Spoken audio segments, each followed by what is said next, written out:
The room I take you to is on the ground floor of a 16th century villa just north of the Borghese Gardens in Rome. Most evenings, after the day visitors have gone, the only sound is the museum guard's footsteps and the ventilation. The room is small. The display case is taller than I am. The tablets inside are not. They are 3 sheets of beaten gold, no larger than postcards. They weigh almost nothing. You could close your fist around any one of them. The lighting is amber, the velvet behind them is a deep navy, and the gold on those sheets has not tarnished in 2,500 years. That's the thing about gold, it remembers. The lines hammered into the metal are still sharp. 3 columns of text, 2 languages. The shorter columns are in Phoenician, the trading language of the Mediterranean in the 6th century BCE. The longer ones are in Etruscan, same dedication, written twice, by an Etruscan king named the Fairy Velianas, who ruled the city of Cagliari. What's now Cerveteri, an hour's drive from where I'm standing, and who wanted, for reasons I don't think we'll ever fully understand, to thank the goddess Astarte for putting him on his throne. Here's the detail that gets me. We can read both columns. The Phoenician we've understood for over a century. The Etruscan, mostly because of these tablets. 3 small sheets of gold are most of what we have for translating an entire civilization's vocabulary. They are a Rosetta Stone-sized window. And outside that window, we have over 10,000 more Etruscan inscriptions, tomb walls, bronze mirrors, wine cups, the Liber Linteus. A linen book that was wrapped around a mummy ended up in a museum in Zagreb and contains the longest Etruscan text ever found, 1,200 words, a calendar of religious rituals. We can read every letter on it. The Etruscan alphabet is closely related to Greek. You can sound the words out, you can tell where the sentences end. We just can't reliably tell what they're about. The vocabulary outside the bilingual window thins fast. I want you to imagine that for a second. A whole civilization is talking. We hear them perfectly. We understand maybe 1 word in 3. Now turn around. Walk out of that room with me, down the marble corridor, past the sarcophagus of the husband and wife reclining together as if at a banquet. They're called the Sarcofago degli Sposi, and I promise we'll come back to them. And out into the warm Roman evening, 20 minutes walk southeast, and you are standing in the Forum, where Romulus, the founder of Rome, supposedly stood 753 years before the birth of Christ. You know the story. 2 infants abandoned in a basket on the Tiber. A she-wolf finds them in the reeds. She nurses them, licks them clean, makes them a strange and temporary family beneath a fig tree. A shepherd named Faustulus takes them home. His wife raises them as her own.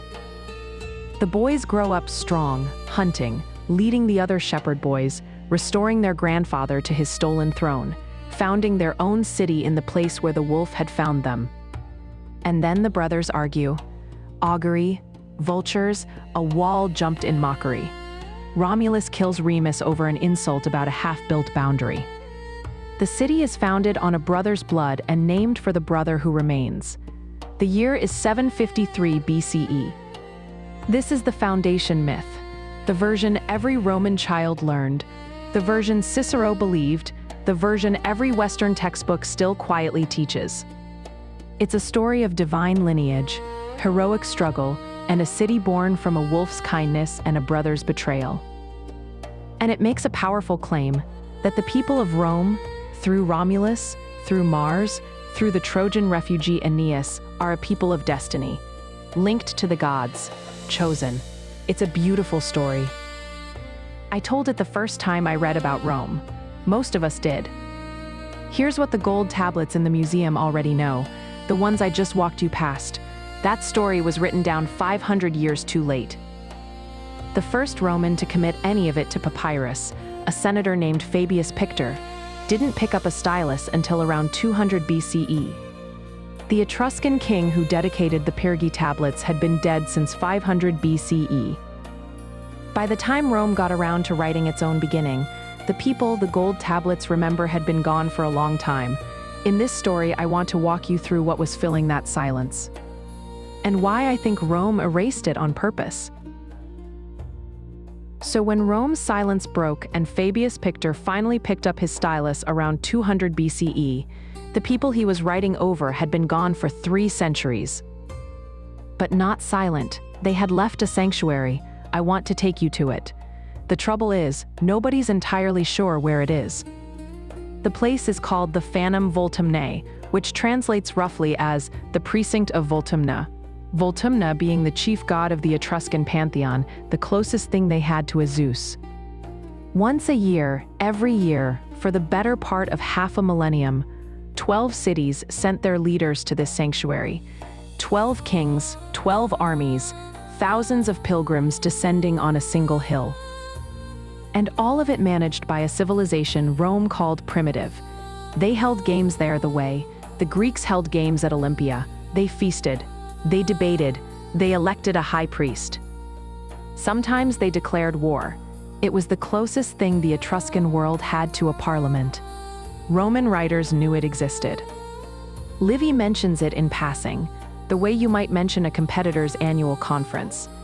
Yes, it happens. No, we don't keep notes on it, which is peak Roman historian energy, honestly. He mentions that this was where the League debated marching on Rome during the long siege of Veii. He skips the where entirely. To Livy, the location was a footnote. To us, it's the whole page. It mattered, it still matters, and we cannot find it. Here's what I find maddening about this. The Fanum is the institution that proves the 12 Etruscan cities could organize themselves.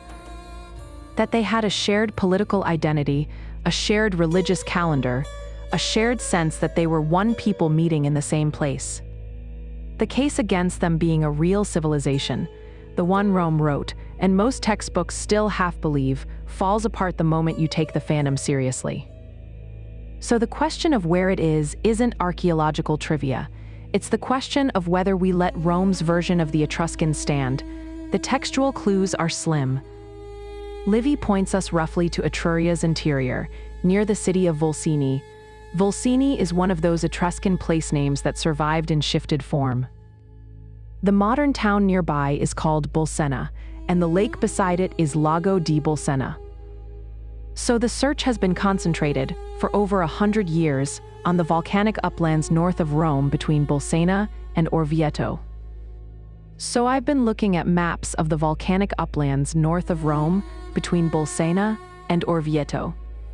This is where the search has been stuck for over a century. The leading candidate sits on a hill called Campo della Fiera. Campo della Fiera means field of the fair, which is the kind of place name that survives when the function survives. Long after the original sanctuary was abandoned, peasants kept holding markets there, and the name kept the memory of something used to gather here. An Italian archaeologist named Simonetta Steponi has spent her career on this hill.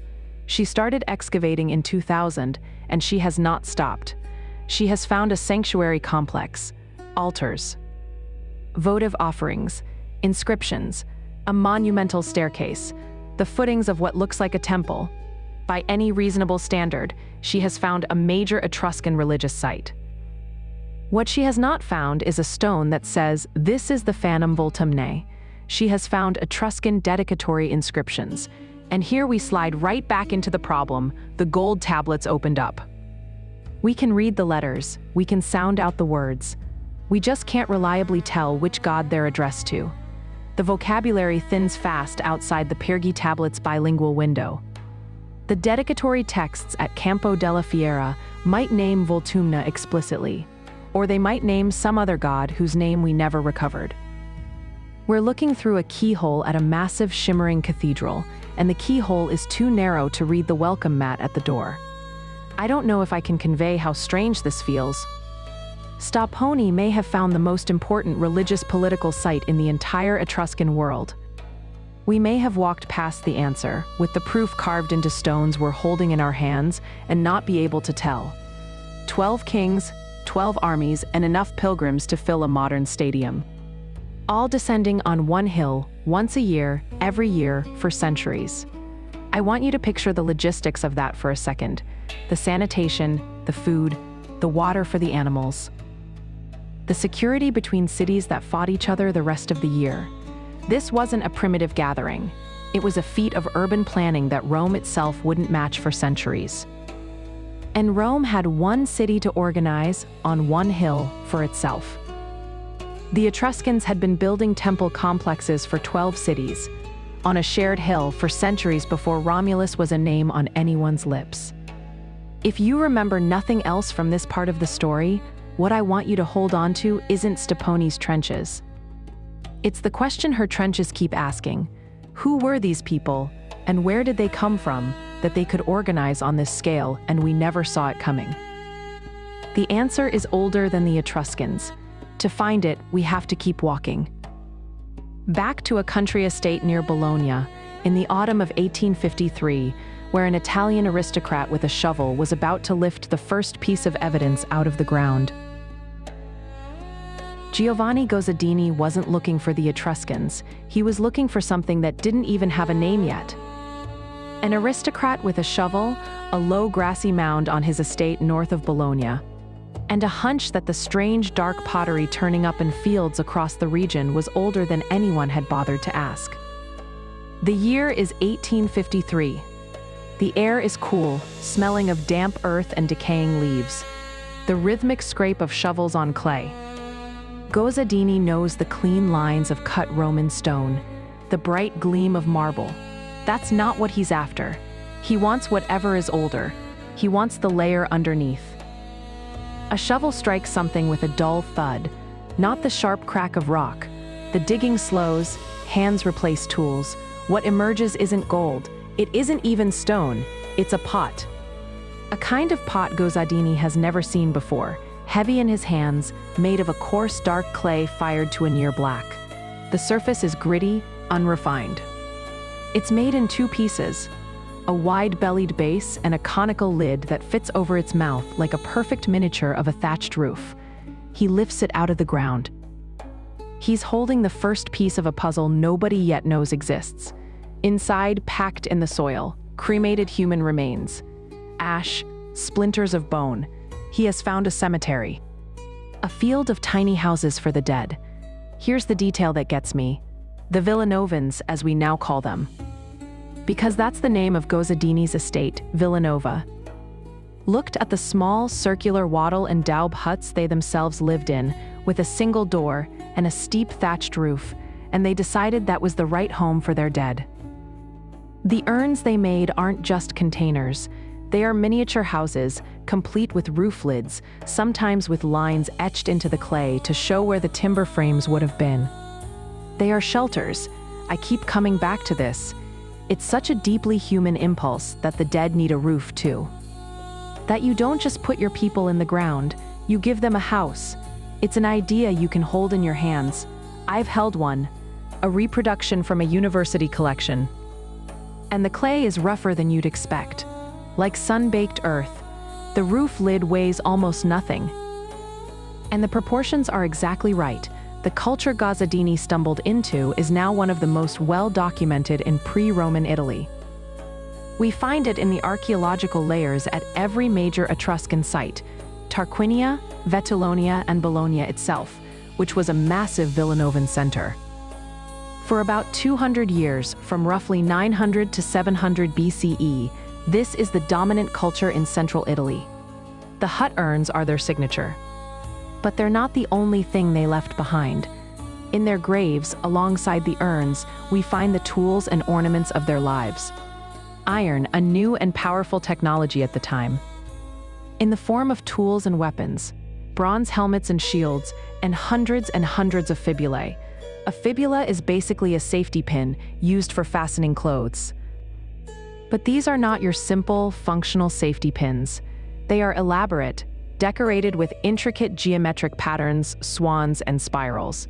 They were status symbols, signs of wealth and connection. Think about what it meant to wear one of those fibulae. The bronze has a satisfying heft, cool against the skin before it warms to your body. These weren't just pins, they were declarations. Some are small and modest, a simple arch of hammered bronze. Others are enormous, 6 or 8 inches long, designed to be seen from across a clearing, with elaborate spirals and zigzag patterns cast into the metal. You can feel the sharp point, the spring-like tension in the coil. You see pins shaped like ducks, arranged in neat rows as if floating on water. These patterns weren't random decoration. They were a shared language of symbols, a way of belonging. The amber beads sometimes found threaded onto them came from the Baltic. The tin mixed into the bronze came from across the Alps. Holding one is like holding a map of their world. This was not a primitive, isolated people. Long before Rome was a muddy village, the Villanovans were part of a thriving international network. Their world was already old. Holding that map of their world is what makes the next part of the story sting. Because for over a century, almost everyone got the next part wrong. Here's where I expected the story to get complicated when I first read about all this. Standard theory, for 150 years after Gazzadini, was that the Villanovans were one people and the Etruscans were another, and at some point, probably around 700 BCE, sophisticated Etruscans arrived from the east, conquered or displaced the simpler Villanovans, and built the civilization Rome would later erase. Clean replacement story, easy to teach, tidy. It also happens to be wrong. In the mid-20th century, a foundational scholar of Etruscan studies named Massimo Palatino made an argument based on the shape of a pot, the design of a pin, the layout of a tomb. There was no invasion, no replacement. The Villanovans didn't vanish, they simply became the next version of themselves. As Graham Barker and Tom Rasmussen later put it in their study of Etruscan origins, evolution, not revolution. For decades, it remained a compelling theory anchored in pottery and iron and bronze. Then, in 2021, the DNA finished the argument. A study of 2,000 years of burials in Tuscany confirmed it. The genetic profile never changed. The Villanovan Iron Age people and the Etruscan civilization people were the same people. Palatino was right. So here's what I want you to take away from this chapter, and keep with you while we walk into the next one. The story of Central Italy in the centuries before Rome isn't conquest and replacement. It's continuity. The people who were already there never went anywhere. They didn't get displaced by some sophisticated newcomer culture from the east. They slowly, patiently became something more than themselves on the same hills they'd always lived on. The clay house urns gave way to elaborate stone tombs. The hut villages grew into walled cities. The shared language of fibulae grew into a written alphabet. And by the 7th century BCE, while a small Latin-speaking village on the Tiber was still figuring out how to drain its swamp, the Villanovans had become the Etruscans, and the Etruscans had organized themselves into something Rome wouldn't match for another 500 years. 12 cities, each a power in its own right. None of them able to overrule the others, and every year, on a hill near Orvieto, they sent representatives to a sanctuary we have not found, where they did the closest thing the ancient world had to international diplomacy by people who were technically rivals. That's where we're going next. So that Villanovan world, the one with its roots deep in the Italian soil, it didn't vanish, it grew. The proto-cities became true cities. The workshops grew larger, the trade routes longer. And the people who had been there all along organized themselves into a confederation of immense wealth and power, a league of 12 cities the Greeks would later call the Dodecapolis. I want to be careful with the word league because what the Etruscans had wasn't an empire. There was no single throne, no one king ruling them all. Think of it more like a coalition of rivals. 12 sovereign city-states, each a power in its own right. The canonical list, the one mainstream scholars agree on, includes Arretium, which you might know as Arezzo, Cari, Clusium, Cortona and Perusia, Populonia, the only one built directly on the sea, Rucellai, Tarquinii, and the mighty Veii, just 10 miles from a small Latin-speaking village on the Tiber, Vetulonia, Volaterrae, and Volsini. When Rome finally conquered Veii in 396 BCE, another city, Volzi, often gets folded into the list, a substitution that tells its own story about how power shifted in their world. Once a year, representatives from these 12 cities traveled to a single shared sanctuary. The Phantom Voltumnae, somewhere near modern Orvieto, the one Simonetta Steponi may or may not have found at Campo della Fiera. We know from Roman writers like Livy that the cities met there. They elected a high priest for the year. They held games, they feasted, they debated. It was the one place where an Etruscan from Veii and an Etruscan from Perusia felt themselves to be part of the same people. But, and this is the part that breaks the story open, it wasn't a federal government. As Tim Cornell emphasizes, the League was for religious purposes. It had no power to compel a member city to go to war. They were allies by choice, not by law. And their choices made them rich. In the tombs of Tarquinia and Caere, you can find some of the finest pottery ever made in Athens. And I mean the finest, work the Greeks themselves treated as export quality. The Etruscans were the biggest buyers in the ancient Mediterranean for a time, and the Greeks knew it.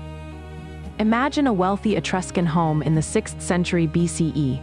The painted Greek vase in the corner tells a story from the Trojan War. The ivory comb on a table came from a Phoenician trader who sailed from what's now Lebanon. The bronze mirror was forged right there in Etruria, but its design borrows from Carthaginian styles. The amber on the household fibulae came from the Baltic. The tin in the bronze came from as far away as Cornwall, England, a distance that, for the time, feels almost impossible. This wasn't a backwater. It was a center of exchange, a hub connected to every great power of the age, and it was a two-way street. Etruscan bronze work, especially the candelabras and tripods, were prized possessions in Greece itself, dedicated as offerings in the great sanctuaries at Delphi and Olympia. They were creating and consuming on a global scale, a civilization of traders, not warriors. That's the conventional wisdom about the Etruscans. It's also wrong. The Etruscans were skilled fighters and they had kings. Their kings just ruled cities, not the whole of Etruria. Only one ever came close to uniting them. And he's the one I want you to remember from this chapter, because he is the man Rome could never quite write out of its own history, even though Rome tried. His name was Lars Porsena, king of Clusium.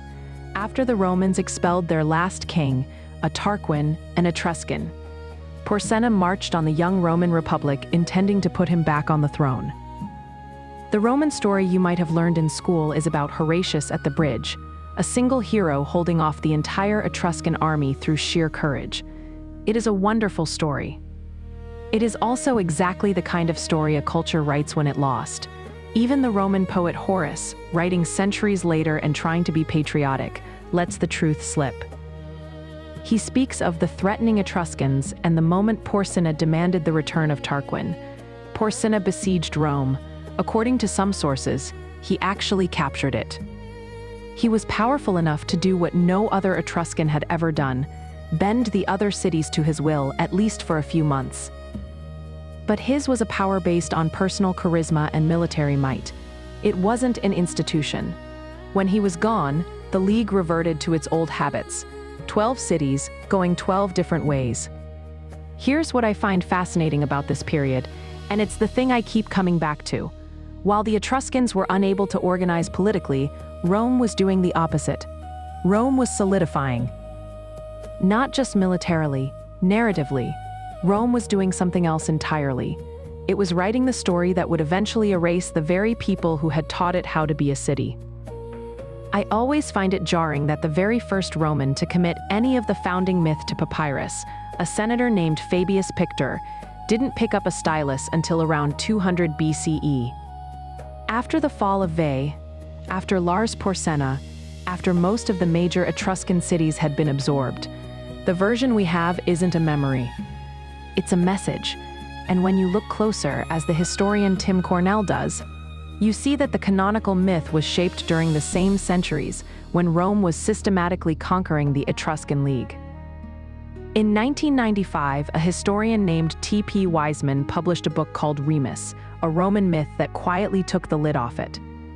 Wiseman argued with patient evidence that the original legend was about a single founder. The wolf and the river are ancient. But Remus, the second twin, the one who challenges his brother, was an invention created around 300 BCE to match the new dual-consul Roman Republic. Two heads of state, two founders, written backward into the city's first moments to make a fragile recent compromise feel ancient and destined. The figure you've always seen at the heart of the founding myth was a political ad, written 450 years after the events it claimed to describe. Rome wasn't just conquering the Etruscans. It was rewriting them, and the Etruscans, who could not even mount a unified defense of one of their 12 cities, certainly could not defend their version of the past. Which brings us back to Veii. For 10 years, from 406 to 396 BCE, the Roman army besieged the city. 10 years of grinding attrition, fought just a few miles from Rome. Veii was a fortress, wealthy and well-defended. It was everything Rome wanted to be. And during that decade, where was the Etruscan League? The other 11 cities sent volunteers sometimes. They made sympathetic noises at the Phantom. They never formed a unified army. They never marched together to break the siege. Each city calculated its own risks. Some were dealing with threats on other frontiers. Others were commercial rivals of Veii and weren't entirely sad to see it humbled, so they waited. And in 396, after a decade of fighting, the walls were breached. Veii fell. The city was sacked, its people killed or sold into slavery, its territory absorbed. It was the beginning of the end. Rome had learned it could pick the great cities of Etruria off, one by one. How much real security can a civilization buy with art and commerce if it cannot find the political will to act as one? The riches of Veii flowed into Rome. The strategic position Veii had held, controlling the Tiber Valley, belonged to Rome now. The model of a powerful, walled, ritually planned city was one Rome now understood intimately. They had not just defeated an enemy, they had dismantled a blueprint, piece by piece, that they would use to build their own world. But the Etruscans had built more than the cities Rome destroyed. They had built another set of cities older, deeper, more carefully planned. Cities that didn't fall when the walls came down. Cities that, 2,400 years later, are mostly still there. To find them, we'd have to go back underground. The cities of the dead. So Veii falls, then Volci, Tarquinii, Caere, Volsinii, the great cities of Etruria, picked off one by one over the next 2.5 centuries, walls torn down, wealth carried off in wagons, populations scattered or absorbed. By the 1st century BCE, every city of the Etruscan League has been swallowed by Rome. But here's the thing I want you to hold on to. A culture doesn't just vanish. The walls fall, but the ideas, the way of seeing the world, those are harder to erase. They go somewhere. For the Etruscans, they went underground, into the Necropolises, the cities of the dead. It's a phrase that sounds poetic, but for the Etruscans, it was a technical description. Their graveyards weren't fields of scattered stones. They were planned communities built for an afterlife that looked a lot like life itself, a mirror world just beneath the soil. I want you to picture this with me. A city of rolling mounds and sunken paths laid out beneath the Italian sky, but a city where no one breathes. The streets are real. The intersections are clearly marked. The family plots are grouped into neighborhoods. But the houses are domes of earth and grass, and their doors lead down, not in. This is the Banditaccia Necropolis, just outside the ancient city of Cerveteri. It's a UNESCO World Heritage Site because it's a masterpiece of ancient urban planning for 400 years, from the 7th century BCE to the 3rd. The Etruscans buried their dead here in a city that grew and evolved just like a living one. To walk its main street, the Via Sepulcrale Principale, is to walk on the same volcanic tufa stone, soft and porous, that they carved their tombs from. The road is rutted and grooved, worn down by millennia of rain and funeral processions, and you feel the slight give of the ground under your feet. All around you are the tumuli, looking like natural grassy hills until you see the perfectly square doorways cut into their bases. Some are enormous, over 100 feet wide, holding entire generations of a single family. You can still see the chisel marks in the stone passageways.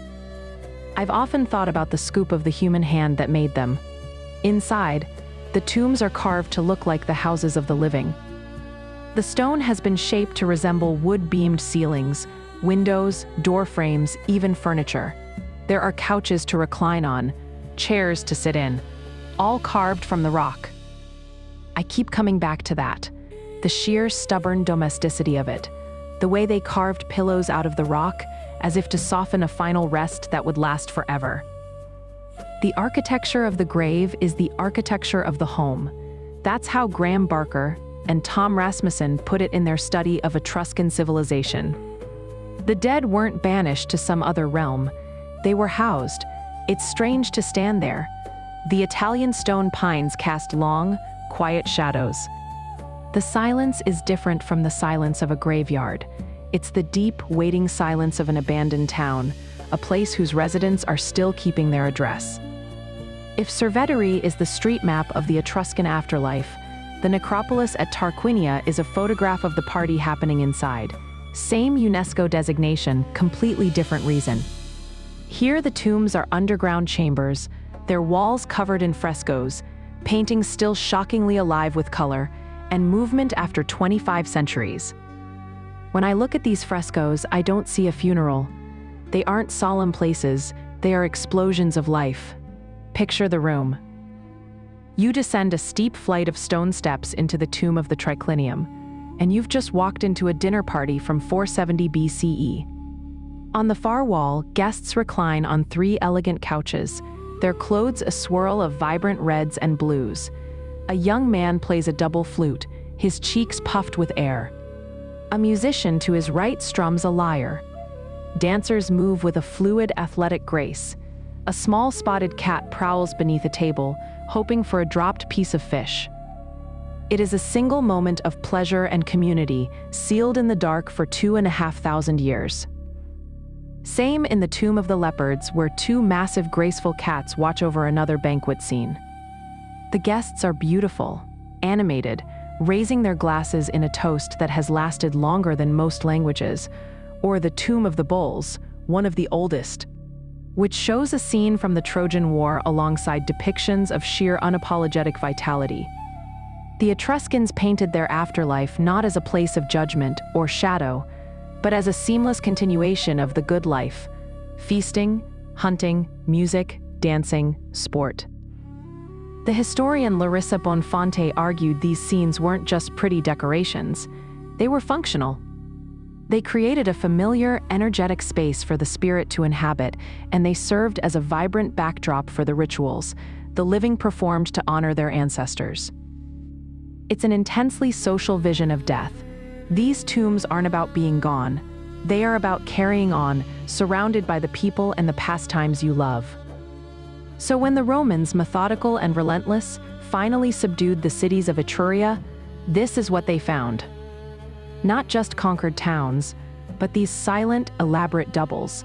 For a people becoming obsessed with order and infrastructure, a place like Banditaccia was more than a curiosity. It was a lesson. They saw a solution to the chaos of urban life, not in theory, but executed at massive scale. A fully realized city plan, a main avenue, residential zones, a clear, organizing logic. Rome was still a city of wood and brick when the Etruscans were carving these permanent communities from living rock. The Romans were brilliant students. They took the lesson. Here's what the Etruscans had done, and I don't think we say this often enough.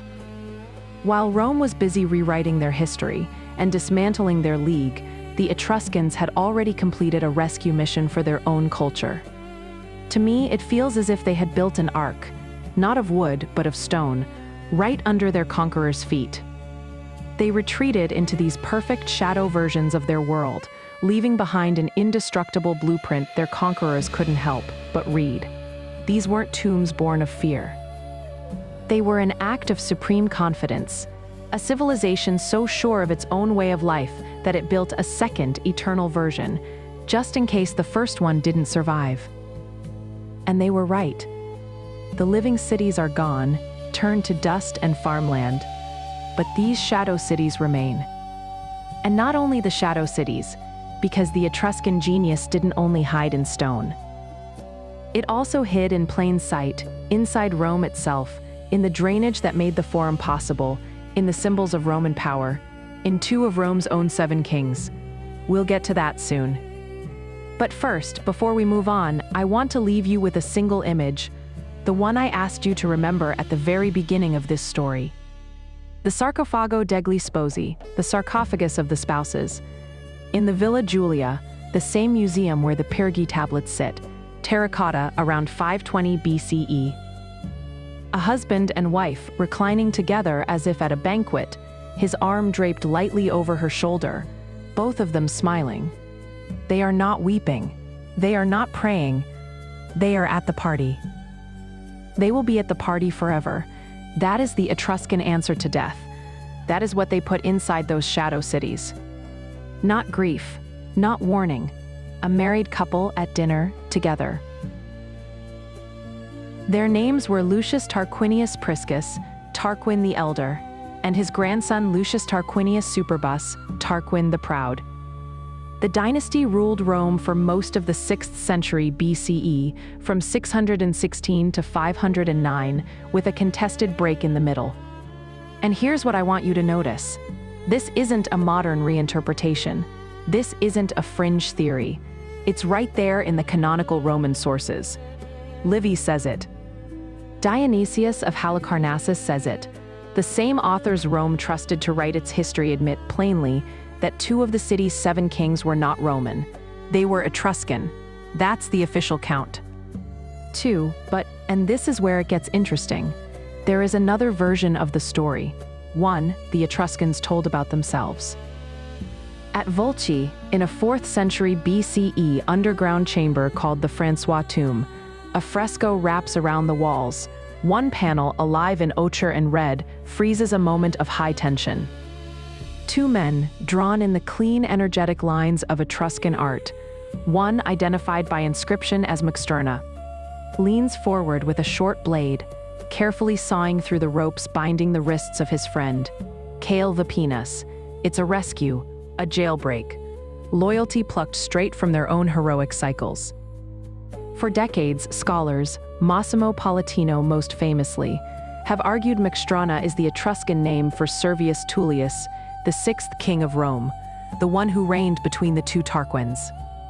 While Roman tradition claimed Servius was a Latin, this Etruscan painting, a piece of their history frozen in plaster, shows him as a hero from Volci, an ally of a known Etruscan family. So the official Roman count is 2, the Etruscan count is 3, and honestly, this is the kind of historiography fight I live for. You can spend a career arguing about that 3rd king.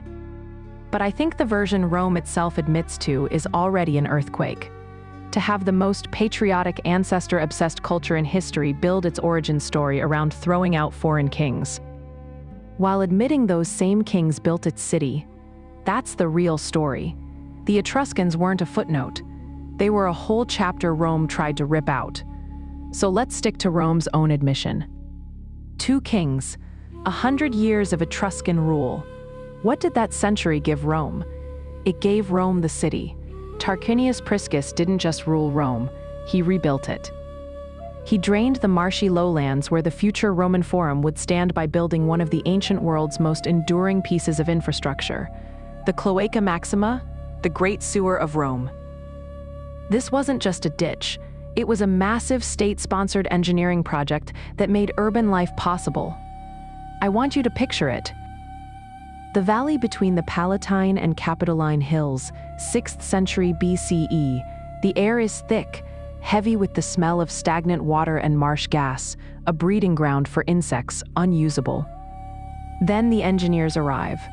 They lay out a path not of least resistance, but of greatest effect.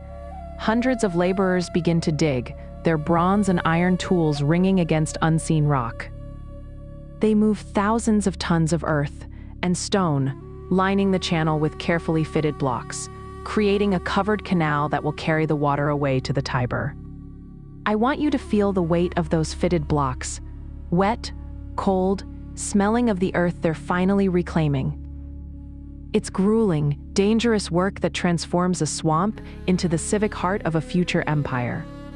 And for the first time, the Central Valley doesn't smell of rot. It smells of damp, cool stone. The constant rush of water moves beneath your feet, a massive volume diverted from the streets and hills, carried away in a channel so large that 2,000 years later you can still walk through it. They built a river under their city to give their city life. Priscus also laid out the original Circus Maximus, the great chariot racing track.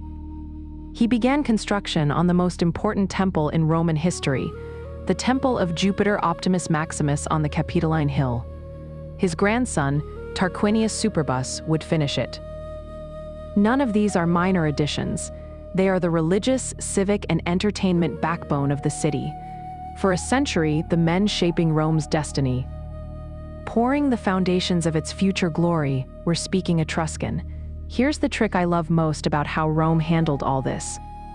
If you've ever stepped out of Rome's main train station, Termini, you've probably walked right past it without looking up. A massive section of ancient wall, an old stone spine embedded in the chaos of the modern city. Dark volcanic Grotta Oscura tuff. Blocks 4 feet long and 2 feet high, fitted together without mortar, their sheer weight holding them in place for over 2,000 years. This is the Servian Wall, except it isn't, quite. The wall you're looking at is Republican Roman, built in a panic in the 4th century BCE, after the Gauls sacked the city in 390, a never-again statement in stone. But its name credits Servius Tullius, the king who ruled 200 years earlier in the Etruscan period. Why give a 6th century king credit for a 4th century wall? Because the Romans of 390, as Tim Cornell explains, didn't build on a fresh line. They followed the ghost of an older defense Servius had put there. His wasn't a wall of cut stone, it was an agger, a colossal earthwork of packed earth, nearly 100 feet thick at its base, rising over 30 feet high, with a deep ditch cut in front of it. For the 6th century BCE, monumental in its own right. When the later Romans needed something stronger, they built their superior stone wall along the same strategic line.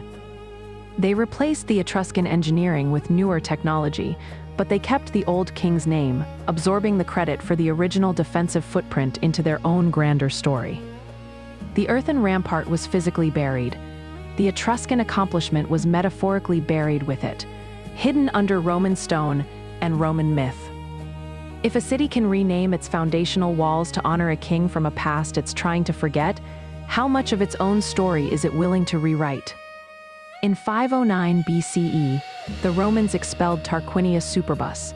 They painted him as a tyrant, his son as a monster, and their overthrow as a heroic act of liberation that founded the Roman Republic.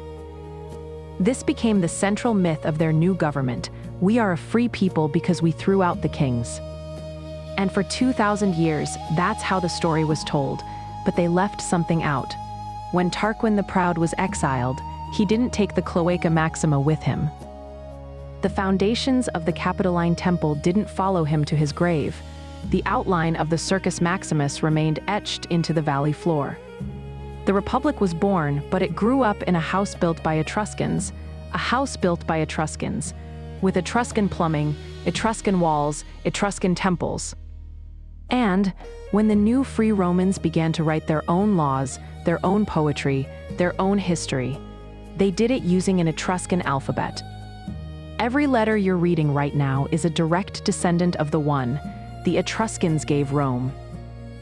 They had borrowed it themselves from Greek colonists who'd settled on the coast of Italy around 700 BCE and adapted it to the sounds of their own language. It was a practical tool for a practical people, an elegant piece of borrowed technology. They handed it on. And once a culture inherits how to write, the next thing it does eventually is decide what to write down. That's the next chapter. So when the Etruscan kings were finally gone, Tarquinius Superbus exiled, the Republic founded on the myth that Rome had thrown out foreigners. The Romans were left in a strange position. They lived in an Etruscan city. Etruscan plumbing under their feet. Etruscan walls around their hill. Etruscan temples on their high ground, and when the new free Romans began to write down their laws, their poetry, their history, they did it using letters the Etruscans had given them. That handoff is the thing I want to walk through next, because once you've inherited how to write, the next thing you do, eventually, is decide what gets written down and what doesn't. The Etruscans hadn't invented their alphabet either. They'd borrowed it from Greek colonists who'd settled along the coast of southern Italy around 700 BCE, places like Cumae on the Bay of Naples, and they had carefully reshaped the Greek letters to fit the sounds of their own language. Then they used it for centuries. They wrote on bronze mirrors. They wrote on tomb walls. They scratched names into the bases of wine cups, and then they handed the system onto a Latin-speaking village on the Tiber that was, by 700 BCE, already paying close attention to its more sophisticated northern neighbors. Every character in the Latin alphabet, every letter you're reading right now, every printed word in your bookshelves, every street sign in any European language using Latin letters, is a direct descendant of an Etruscan reshaping of a Greek original. And here's where I want to come back to the problem we opened with. The gold tablets, the silent vocabulary outside the bilingual window. We have over 10,000 Etruscan inscriptions. We can read every letter. The shapes are familiar to us because they became our shapes. We can sound out the words, but for centuries, after the language went silent, we couldn't reliably tell what most of the inscriptions actually meant. The alphabet wasn't the problem. The vocabulary was, so how did we recover any of it? Here's the part most people don't know. We're going back to the museum. The same one we started in, the Villa Julia. 3 small sheets of beaten gold no larger than postcards, sitting in a tall glass case. The Pyrgi tablets, dedicated by an Etruscan king named Velianas to the goddess Astarte around 500 BCE, the reason those tablets matter. Beyond the dedication itself, beyond the political alliance with Carthage they imply, is that they are bilingual. The longer columns are in Etruscan.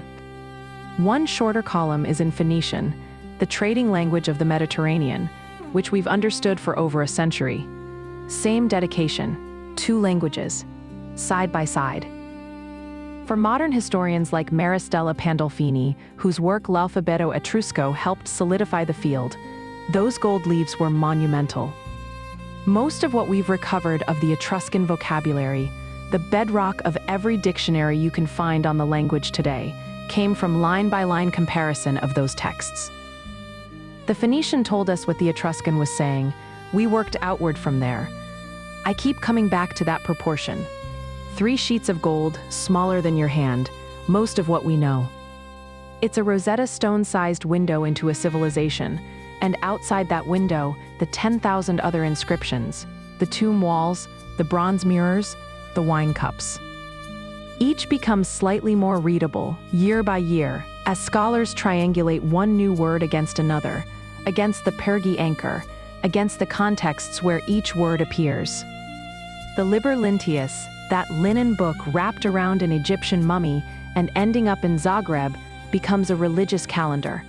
We know the structure because we know enough words. It's not full understanding. We don't read fluent Etruscan, but we've gone from a few names to a partial vocabulary, and the gold tablets are why. Because here's the catch. Pyrgi is a king's text. It's a state monument. It's the Etruscan equivalent of a presidential proclamation carved in stone. It tells us how kings spoke to gods. It doesn't tell us how anyone else spoke about anything else. For that, you need the Kippus Paracenus. It's a block of sandstone, about waist high, discovered in 1822 in a field near the city of Perugia. It's not gold. It isn't a prayer. It's a legal contract. 46 lines long, carefully laid out, meticulously inscribed. The terms of a property agreement between 2 Etruscan families, the Velthinas and the Afunas, concerning a shared tomb. It's dense. It's dry, and it's one of the longest single Etruscan texts we have. Most people would walk right past it in a museum. there's something I keep coming back to about it. The Chippus is language as it was actually lived, a negotiation, a boundary line, an attempt to make something clear and permanent between neighbors. It tells us that for the Etruscans, writing wasn't reserved for kings and gods. It was for lawyers, for families trying to sort out who owned what. The same kind of mundane, urgent, deeply human paperwork the rest of us have spent our lives generating. I find a certain beauty in that. The Etruscan alphabet survived because it was useful for boring things, language as it was actually lived. The Romans absorbed it so completely they forgot it was ever alone. It became Latin. It became the voice of their law, their legions, their literature, and through them it became the foundation of almost every script in Western Europe. So we recovered the words, most of them. We can read the kings, we can read the contracts, we can read the prayers and the names on the tomb walls. But here's what we never quite recovered, the social register, the way people actually spoke to each other in those rooms, the texture of who was at the table, who was allowed to speak, who got to lean back on the couch and reach for the wine cup and say something funny. For that, we need to go back into the tombs. Not to look at what's painted on the walls. We did that already in the painted chambers of Tarquinia, but to look at who is painted on the walls. Because the Etruscans put people at their banquets that the Romans, looking at the same images centuries later, found scandalous enough to write entire treatises about. That's the next chapter. So we're going back to Tarquinia. Same painted tombs as before, Tarquinia with its volcanic tufa stone overhead. The same descent down the steep stone steps into rooms cut from soft rock beneath the hill. The frescoes are exactly where we left them, painted 2,500 years ago, their colors still alive in the dark. Only this time, I want you to look at something different. Not what's on the walls, who is on the walls. Earlier, we walked into the tomb of the Triclinium. A dinner party painted onto the rock, guests reclining on 3 couches, a flute player, a lyrist, dancers, a small spotted cat under a table, waiting for a dropped piece of fish. An explosion of life, a refusal of grief. That's all true. But there was something I left out the first time, because the moment wasn't ready for it yet. Here it is now. On those couches, men and women are reclining together. The same couch, the same banquet, the same wine. The man rests his hand on the shoulder of the woman beside him. She wears a sheer light cloak over her dress, her hair intricately braided, her profile serene and confident. She isn't serving him, she isn't standing in the corner. She is his equal at the feast. To the Etruscans, this was unremarkable. In their world, women had their own names. They could own property. They attended public spectacles, the games, the religious ceremonies, sitting in the open, visible to everyone. We know this because their names are carved into tomb inscriptions and bronze mirrors, and their faces look out from the walls of the necropolis. In the tomb of the Olympiads, a woman is shown watching a discus thrower, fully part of the public scene. This wasn't a hidden life. It was a life lived out loud, and that was a problem for their neighbors. To the Greeks first, then to the Romans, the freedom of Etruscan women was deeply shocking. A Greek historian named Theopompus, writing in the 4th century BCE, left behind a description that drips with contempt. He claims Etruscan women dined out not just with their husbands but with any man present. He says they were expert drinkers and shockingly fit, exercising in the nude alongside men. His account is hostile, intended to paint the Etruscans as decadent, immoral, too foreign. But here's the thing I want you to notice. His outrage is the best evidence we have for how different Etruscan society actually was. He was disgusted because in his Greek world, a respectable woman's place was in the home, invisible. The fact that he could even see Etruscan women at a banquet, that their presence was something noteworthy enough to write down with such vinegar, tells you everything. He saw a culture where women were not property but people. And he could not stand it. We can still feel a faint echo of that discomfort today. The cultures that shaped so much of Western civilization, Athens, Rome. were built on the near-total exclusion of women from public life. So when modern eyes look at a scene from the tomb of the Triclinium, the image feels almost contemporary. A surprising glimpse of a social world that, by the rules we inherited, simply wasn't supposed to exist back then. It's a quiet disruption of the story we think we know. For a long time, that disruption was dismissed. 20th century scholars, inheriting the same Roman bias, argued the paintings were fantasies, or ritual idealizations, or symbolic. Not real life, not really how anyone lived. It stayed that way until the 1970s, when a scholar I want you to meet, the same one who guided us through the painted tombs of Tarquinia earlier, started looking closely at what the Etruscans were wearing. Larissa Bonfante, archaeologist and classicist, spent years poring over thousands of images on mirrors, statues, and tomb walls. In her landmark 1975 book, Etruscan Dress, she laid out what she'd found. She noticed something particular about a cloak, a draped mantle the Etruscans called the tabena. It was the precursor, the structural ancestor of the most famous garment in Roman history, the toga. In Rome, the toga was a symbol of male citizenship. No respectable woman was allowed to wear one, but in Etruria, Bonfante demonstrated, women wore the tabena. They wore it with the same bearing of status and authority as the men. The clothes told the story the texts were trying to erase. Bonfante kept going. In her later book, Etruscan Life and Afterlife, she traced this public role through the fabric of Etruscan society. The Romans saw all of this. They saw Etruscan queens like Tanachil. Livy himself describes her as a powerful, politically savvy figure, and they painted her deliberately as a dangerous anomaly. They saw the tabena and they took it. They saw the alphabet, the engineering, the sewer system, the religious manual.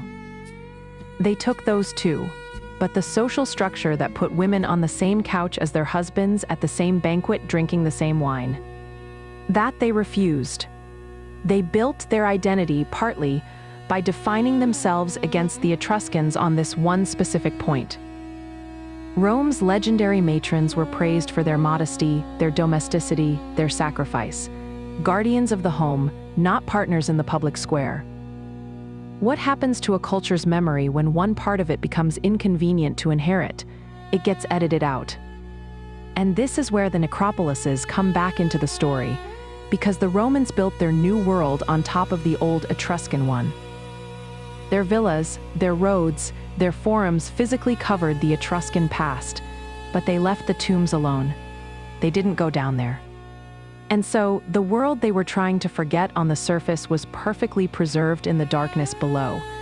The frescoed walls of Tarquinia, of Chiusi, of Orvieto became a kind of shadow archive. They hold the evidence of a world where women reclined at the feast, owned their own things, had their own names. The city of the dead kept the memories. The city of the living chose to erase. If you sit in this room a moment longer, you can almost feel that distance.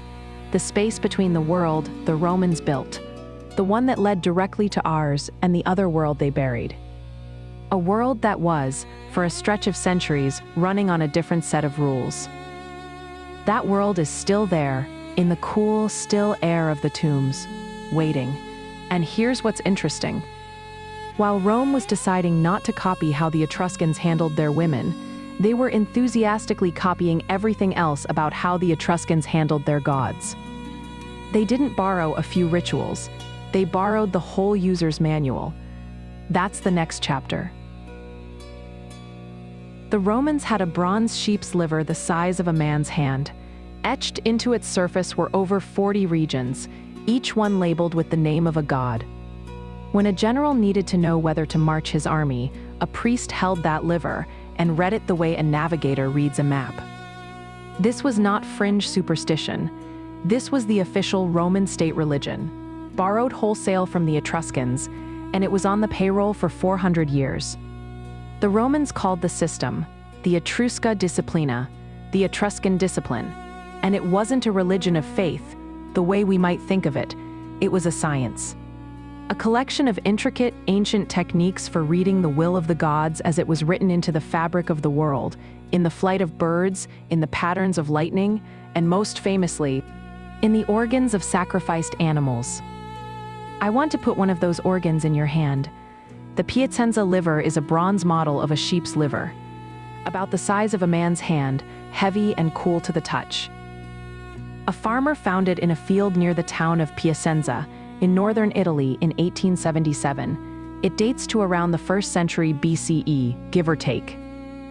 And its surface is a universe in miniature. It's covered in etched lines that divide it into more than 40 tiny sections, each one inscribed with the name of an Etruscan god. The liver was a map of the heavens, a pocket-sized cosmology, for a student priest learning the art of the haruspex. The reader of entrails, this object was a textbook. He held it. He learned which region of the organ corresponded to which region of the sky, and therefore which deity. Here's what that looked like in practice. A magistrate in an Etruscan city needs to know whether today is the right day to begin a battle. A sheep is sacrificed at the altar. A priest, a haruspex, takes the still warm liver into his hands. Any blemish, any discoloration, any imperfection on the organ's surface isn't just a sign of disease. It's a message, a disturbance in the corresponding region of the divine world. The liver doesn't predict the future. It reveals the present state of the relationship between gods and men. It tells the magistrate whether the universe is in favor of his plans or not. The liver was only the first chapter of the manual. If you looked up from the organ, you found the second, the sky itself. I want you to imagine an augur standing on a ridge, defining a sacred space in the air with a wooden staff, dividing the sky into the same quadrants that mapped onto the liver. Where the lightning struck told him which god was speaking. The shape and the color of the strike told him what they were saying. The smell of ozone after a strike, the silence on the high place between thunder and the next breath. That was the moment. The third branch was a library of ritual books, sacred texts that laid out the precise rules for orienting temples, founding cities, purifying an army, marking out a boundary.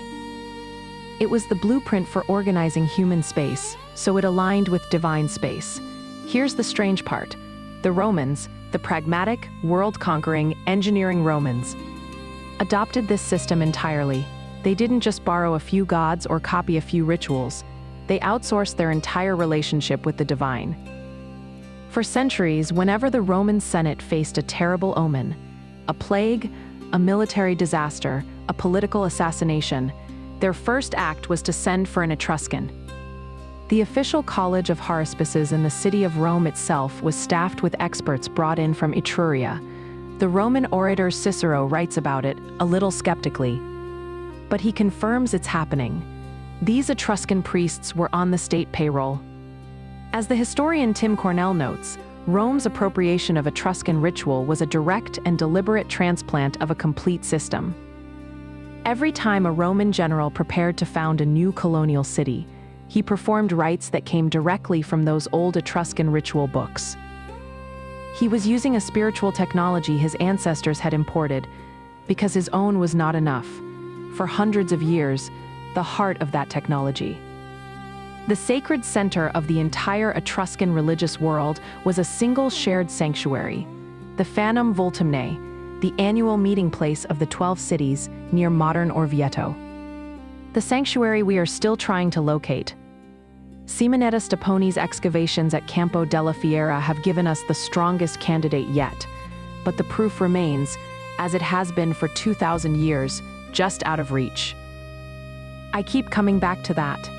The empire that adopted Etruscan religion as its operating system never thought to write down where the religion's central institution actually was. Or, and this is the part that gets me, they did know, and they chose not to record it, the same way they kept the alphabet but forgot it was a loan. The same way they kept the tabena and turned it into a toga. The Romans built an empire that prided itself on its own unique genius, its own strength, its own laws, but underneath it all, at the very foundation of their worldview, was a system of understanding they had taken from the people they conquered. They built their house, but they used their neighbor's compass, their neighbor's level, their neighbor's map of the sky. And yet, here's the part I find most unsettling. A culture this rich in spiritual technology, this rich in writing, this rich in art and engineering and craft, could not save its richest city from a 10-year siege. Veii fell in 396 BCE. The Etruscan League watched it happen. The way Rome took the city tells you everything about what the Etruscans had become. And the one thing their science never saw coming, they were looking at the sky. The Romans were looking at the dirt. That's the next chapter. For 10 years, the Roman army had been staring at the same stone walls, Veii, one of the great southern capitals of Etruria. Sitting on a high, steep plateau less than 10 miles from Rome, looking down at its rival across a valley of olive trees and pasture. Wealthy, walled. 10 years into the siege and the city had not fallen, I want to put you in the Roman camp on a cool night in 396 BCE. The fields between the two cities have been a place of ambush and skirmish for a decade. The seasons have turned. A generation of Roman boys has grown into soldiers. The night air is thick with the smell of wood smoke and damp wool. There's a low murmur of conversation from the tents, the occasional stamp of a horse. But mostly, just a profound, shared sense of weariness. A war that lasts 10 years stops being a crisis. It becomes the sky. It becomes the ground under your feet. It just is. The commander of the Roman forces is a man named Marcus Furius Camillus. He knows the cost of this stalemate better than anyone. He knows a direct assault on Veii's walls would be a slaughter. The city is too high, its defenses too strong, its food stores too deep. They can wait forever. He can't. So Camillus turns to a trick as old as siege warfare itself. The same desperate gambit used at Mycenae 1,000 years before. It doesn't rely on brilliance. It relies on patience and an almost inhuman amount of labor. They are going to dig. Somewhere out of sight of Veii's walls, in a fold of the landscape, Roman engineers begin a tunnel. The work is slow, claustrophobic, relentless. Men work in shifts deep in the earth, with only the dim flickering light of oil lamps. The sound of the iron picks against the soft volcanic tuff is a dull, muffled thud, a sound that doesn't carry up to the city above. They pass loosened rock and soil back in woven baskets, a human chain working in near silence, the dust coating their throats, the air growing thick and stale, inch by inch, foot by foot. I want you to imagine that smell, the cold mineral scent of damp volcanic stone mixed with the salt of 100 men's skin. The tunnel creeps forward under the fields, under the ditch and rampart, under the massive stone walls of the city itself. For months, this is the reality of the war for hundreds of men: darkness, dirt, and the slow, exhausting work of moving the earth by hand. Their target is the citadel, the high point of the city. The temple of Juno, patron goddess of Veii, the Roman historian Livy, writing centuries later, tells a story that feels almost too perfect, too much like a myth. But it's the story Rome told itself about how it conquered its first great rival. According to Livy, on the day the tunnel is finally finished, the king of Veii is inside the temple of Juno preparing a sacrifice. The Roman sappers are in the tunnel directly below the temple floor. They are so close they can hear the ceremony above them. They hear the voice of the Etruscan priest declare a prophecy. Victory will belong to the one who cuts the entrails of the sacrificial animal. As the words are spoken, we see the floor of the temple erupt. We see the Roman soldiers, unrecognizable under a layer of black dirt and sweat, burst up from the earth into the sacred heart of the city. They seize the offering. They fulfill the omen. The main gates of Veii are thrown open from the inside, and the Roman army pours in. The city that held out for a decade falls in an afternoon. The strangest part of this whole story is not that the tunnel worked. The strange part is that it was allowed to. Veii was a member of the Etruscan League. 12 cities, no central authority, no mechanism to compel a unified defense. That was the structure. For 10 years, The other 11 sister cities watched Veii fight and die alone. Each one calculated its own risks. None of them came. This was the cost of that political fragmentation, paid in the literal collapse of a temple floor. After Veii, the Cascade was almost quiet. Rome doubled its territory and its population overnight. The wealth of Veii, its art, its gods, its people, was carted back to Rome in wagons. The long stalemate had broken. Rome began to expand, using the resources of its first major conquest to fuel the next one.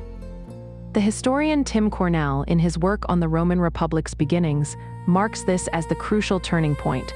After Veii, the Etruscan cities never fought together again. Rome negotiated with each one separately. Treaties for some, demands of submission from others. Over the next century, one by one, they were folded into the growing power of the Roman state. By 265 BCE, the Etruscan-Roman wars were finished. Notice how the language of conquest shifts in those numbers. From the dramatic 10-year siege of Veii to 130 years of treaties and absorptions, the Etruscan cities didn't fall in fire. They didn't burn down. They were absorbed, folded in. Renamed, the tomb painters kept working in the same shops where their grandfathers had worked. The bronze smiths kept hammering. The names of the dead were still carved in Etruscan letters on the same volcanic stone. From the outside, very little changed. And that's the strange part. That's the part the rest of this story has to reckon with. The Etruscans didn't disappear. There was no fire, no expulsion, no diaspora. The end of their civilization was something quieter, stranger, more complete. A change does not need to be loud. It can happen as quietly as a language leaving a room. That's the next chapter. In 91 BCE, Rome passed a law granting citizenship to every Italian people it had been fighting for a generation. The Etruscans got a document. A new identity, stamped in Latin, delivered by messenger. You could keep your land, you could keep your name. You just had to stop being the thing you were. And here's what I find hardest to hold. Most of them said yes. The Etruscan world did not end in a great battle. It did not fall from a final fatal blow. It simply became something else. The echo fades. The foundation settles. I want to walk you through how that happens, because it's one of the strangest extinctions in the historical record, and one of the easiest to misunderstand. Let me put a place on this. The villa is on a hilltop in what was once Etruria, modern Tuscany. The owner is a wealthy landowner whose grandfather and great-grandfather and great-great-grandfather all spoke Etruscan as their first language. He still speaks it sometimes, in rituals, in prayers, with the older cousins, but not at dinner. Not with his children. A messenger arrives from Rome. The social war is over. Rome has just granted full Roman citizenship to all the Italian allied peoples. The Latins, the Samnites, the Etruscans. The villa owner, with his class and his land, becomes a Roman citizen by paperwork. There is a quiet sense of satisfaction, the feeling of a door being locked from the outside, of things falling into their proper place. His children are already playing at Roman games in the courtyard. They speak Latin without a trace of an older accent. The scrolls in his library are by Latin authors. He wears a toga, cut in the Roman style. The old ways are for the countryside, for farmers and priests who still watch the birds. For him, the future has been clear for a long time. It has a name, and its name is Rome. This is the part I find hardest to sit with. The citizenship was not a gift. It was a bribe. Rome had spent 2 centuries grinding out the political distinctness of the Italian peoples. And then, in a single legislative act, it offered them the consolation prize of being Roman themselves. You can keep your land, you can keep your status. You just have to stop being the thing you were. The Etruscan landowner saying yes to that offer wasn't betraying his ancestors. He was being told, plausibly enough, that the version of his identity that survived, that mattered, was the Roman one. Everything else was nostalgia. A language is a living thing. It needs air. It needs to be passed from a mother to a child, spoken in the market, written on a shop sign. It lives on the breath of ordinary days. But slowly, the air grew thin for Etruscan. First, it vanished from the public squares, replaced by the confident sound of Latin. Then it began to retreat from the homes. It became the language of grandparents speaking to children who answered back in a different tongue. It became the language of prayer. A thread of sound connecting the living to the gods and to the dead. But even that thread began to wear thin. If you want to see that trade-off in real time, you don't look at the villas. You look at the letters. Decades ago, a team of scholars at the University of Massachusetts began a patient, enormous task. They decided to gather every known Etruscan inscription. Every single one, from grand public monuments, from small bronze mirrors, from the humble terracotta slabs used as roof tiles, thousands of fragments of a lost voice. And when they arranged them all by date, a story appeared. Not a story of kings and battles, the life story of a language. You can see the peak, a great wave of writing, confident and clear. And then the long, slow decline, the wave pulling back from the shore. Fewer inscriptions each year, the letters less certain, the silence gathering at the edges. Here's the detail that gets me. The very last fluent Etruscan inscriptions we have are from around the year 50 CE.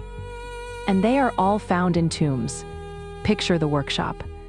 It is filled with the fine dust of cut stone. A man is carving letters into a sarcophagus lid.